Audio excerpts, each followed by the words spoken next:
বালুরঘাটের বল্লা কালী পুজো এবারে রেকর্ড সংখ্যক ভিড় করলো। এবার রেকর্ড ভিড় হয়েছে জানাচ্ছে ওখানকার স্থানীয় মানুষজন। গোটা উত্তরবঙ্গ থেকে এবার রেকর্ড সংখ্যক লোক বল্লা কালীর মেলাতে অংশগ্রহণ করেছে। মায়ের কাছে আশীর্বাদ প্রার্থনা করে মায়ের পুজো দিলে সব সমস্যারই সমাধান মিটে যাবে বলে ধারণা মানুষদের।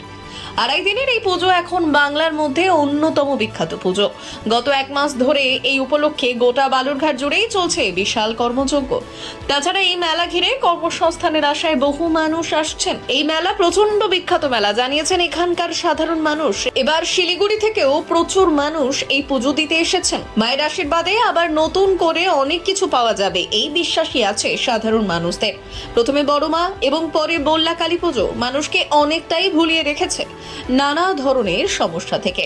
স্থানীয়রা জানিয়েছেন যে বালুরঘাট শহরকে মানুষ চিনত না, এখন সেই বালুরঘাটেই বাংলার মধ্যে অন্যতম বিখ্যাত শহর বলে পরিণত হয়েছে শুধুমাত্র এই বল্লা কালী পুজোর কারণে। ব্যুরো রিপোর্ট, উত্তরের প্রহরী।